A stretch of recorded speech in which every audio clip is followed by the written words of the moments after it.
Assalamualaikum warahmatullahi wabarakatuh. Perkenalkan, nama saya Vivi Umayyah dari Fakultas Pertanian Universitas Mula Warman. Di sini saya dan rekan-rekan KKN KLB 46 Universitas Mula Warman di Kelurahan Muara Jawa Ulu akan mensosialisasikan bahan makanan dan pengawet berbahaya yang akan disampaikan oleh rekan saya. Yang pertama disampaikan oleh Rizka, Dandi, Munifa, dan Sarliana.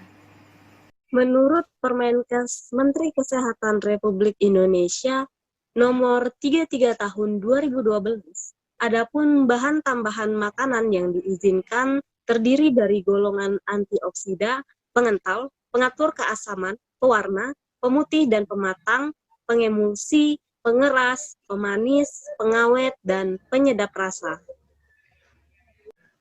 Bahan tambahan makanan yang pertama adalah antioksida. Antioksida adalah bahan tambahan makanan yang dapat mencegah atau menghambat oksidasi.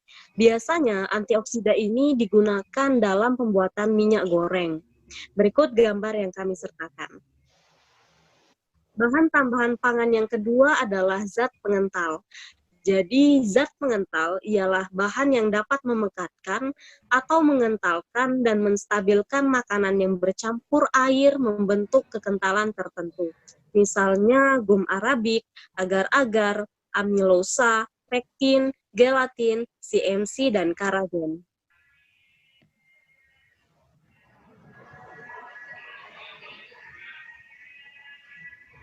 Yang ketiga adalah pengatur keasaman.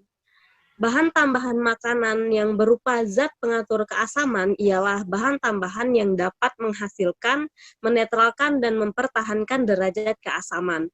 Berikut gambar yang kami sertakan. Selanjutnya, saya akan menjelaskan tentang zat pewarna. Zat pewarna adalah bahan yang ditambahkan ke dalam makanan yang bertujuan memperbaiki atau memberi warna pada makanan sehingga makanan tersebut lebih menarik. Zat pewarna dibagi menjadi dua, yaitu zat pewarna alami dan zat pewarna sintetis.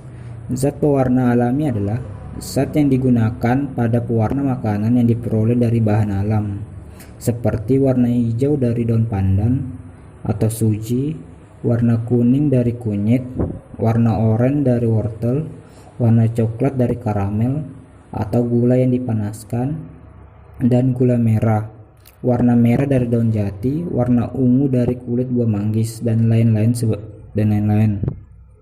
Yang kedua yaitu zat pewarna sintetis yang diizinkan untuk makanan dan minuman, yaitu brilliant blue, kuning quinolin, dan ponceu 4R, contohnya es krim, coklat HT, hijau es, karmoisin, kuning FCF, merah alurah, dan tetrazin, contohnya minuman ringan, eritrosin, contohnya udang kalengan, hijau FCF, contohnya buah pir kalengan, indigotin, contohnya yogurt beraroma.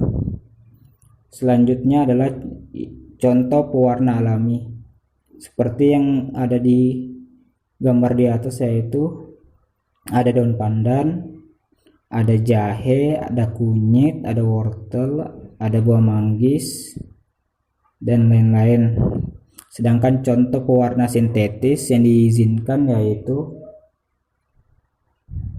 ada Alura Red AZ dan Fast Green FCF.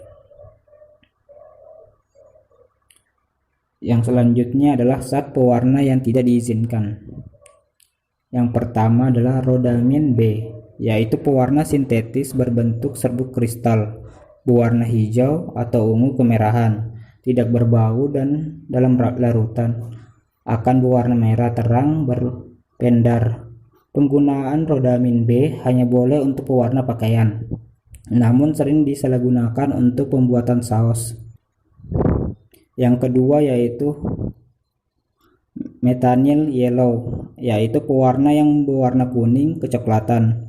Methanol yellow hanya boleh digunakan sebagai pewarna pakaian dan cat. Selanjutnya akan dijelaskan oleh teman saya. Jadi selanjutnya mari kita mengenal ciri-ciri makanan yang mengandung pewarna sintesis. Jadi makanan yang mengandung pewarna sintesis itu yang pertama biasanya warnanya cerah, kemudian mengkilap dan lebih mencolok. Yang kedua, warnanya itu kadang terlihat tidak rata. Kemudian yang ketiga, ada gumpalan warna pada produk. Kemudian yang keempat, apabila dikonsumsi, itu biasanya terasa pahit. Kemudian bagaimana sih pewarna sintesis ini itu bisa berdampak negatif bagi kesehatan tubuh kita? Yang pertama, apabila pewarna sintesis ini kita konsumsi yang sering, walaupun dalam jumlah yang kecil. Yang kedua, apabila pewarna sintesis ini dikonsumsi dalam jangka waktu yang lama. Kemudian yang kelima itu ada zat pemutih dan pematang. Zat pemutih dan yang pematang ini ialah bahan yang mempercepat proses pemutihan dan dapat memperbaiki hasil pengolahan makanan. Contohnya asam askorbat, oksida nitrogen, senyawa bromat, dan hidrogen peroksida. Nah, ini contoh dari gambar zat pemutih dan pematang. Nah, kebetulan di sini kita ada contoh gambar zat pemutih makanan. Kemudian yang keenam itu ada zat pengemulsi. Nah, zat pengemulsi ini itu bahan yang digunakan pada makanan yang berbentuk emulsi. Misalnya krim gula dan es krim untuk pengemulsi, penstabil, dan pengental emulsi. Misalnya juga lecitin, gelatin, dan asam lemak, juga gom arabik. Nah, ini contohnya zat pengemulsi pada produk seperti es krim.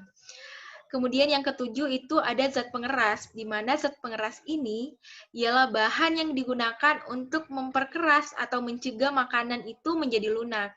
Misalnya itu kalsium sulfat. Nah, ini contoh dari zat pengeras yakni kalsium sulfat. Nah, terdapat di sini gambarnya. Kemudian selanjutnya itu zat pemanis. Zat pemanis ini itu terbagi menjadi dua, yaitu ada zat pemanis alami maupun zat pemanis buatan. Zat pemanis alami ini itu ada yang menghasilkan kalori, ada juga yang tidak menghasilkan kalori. Zat yang menghasilkan kalori ini itu dinamakan pemanis nutritif. Misalnya gula pada tebu dan buah. Kemudian pemanis non-nutritif yaitu yang tidak menghasilkan kalori, misalnya tanaman stevioida. Kemudian pemanis buatan, contohnya itu gula, sakarin untuk penderita diabetes, kemudian siklamat untuk permen, kemudian sorbitol untuk kismis dan jelly.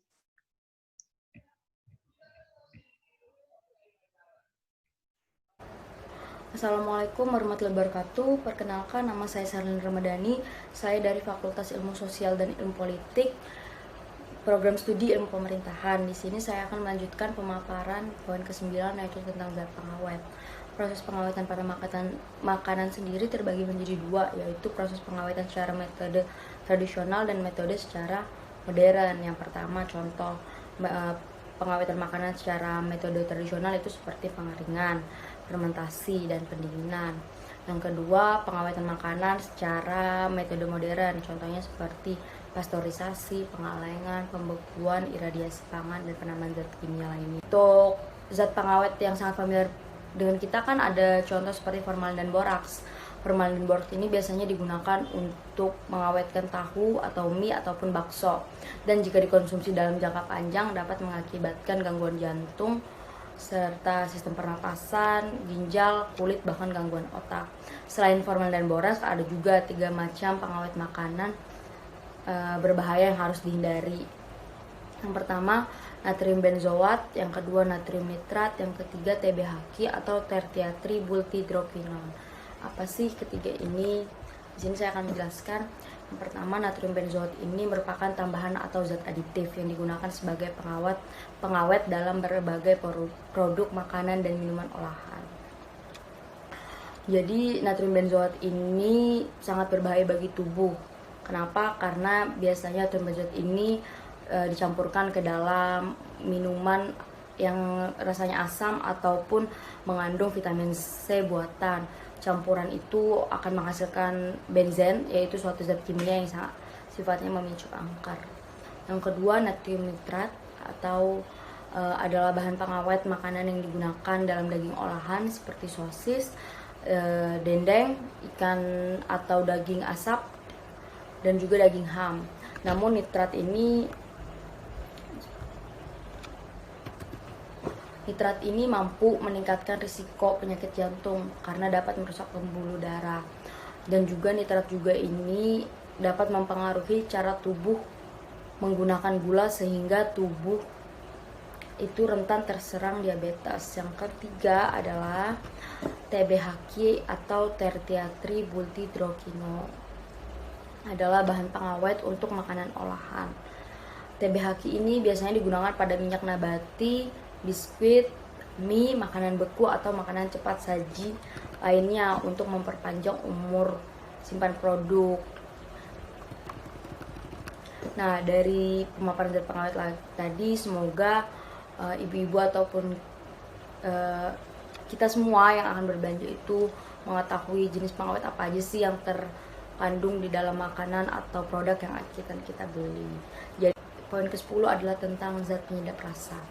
Jadi zat penyedap rasa ini adalah bahan yang dapat memberikan atau menambah atau mempertegas rasa makanan, misalnya MSG, monosodium glutamat, atau yang sering kita kenal vitsin atau bumbu untuk memasak. Dampak dari pemakaian penyedap rasa atau MSG yang berlebihan bagi tubuh ini, yang pertama adalah 1. Menyebabkan gangguan jantung, yang kedua meningkatkan tekanan darah, yang ketiga menyebabkan kematian, yang keempat menimbulkan gangguan saraf, yang kelima memicu obesitas, yang keenam menyebabkan migrain ataupun sakit kepala, yang ketujuh buruk untuk penderita asma, dan 8 merusak fungsi hati. FDA dan WHO juga sangat menjamin mengonsumsi MSG yang aman dengan batasan tertentu. Maksimum rata-rata konsumsi MSG per hari adalah 2,5 sampai 3,5 gram untuk orang dengan berat badan 50 sampai dengan 70 kilo. Takaran tersebut sama dengan sebanyak setengah sendok teh untuk 1 hari. Jadi sekian pemaparan dari saya. Terima kasih kepada rekan saya yang telah mensosialisasikan tentang bahan makanan dan pengawet berbahaya. Dan juga terima kasih kepada Bapak Ibu sekalian yang telah mendengarkan sosialisasi kami. Jika ada pertanyaan dari Bapak Ibu sekalian, bisa menghubungi kami via Facebook KKN-KLB Unmul, atau via IG _KKN46 Muara Jawa Ulu, atau via email kkn46.muarajawaulu@gmail.com. Terima kasih. Wassalamualaikum warahmatullahi wabarakatuh.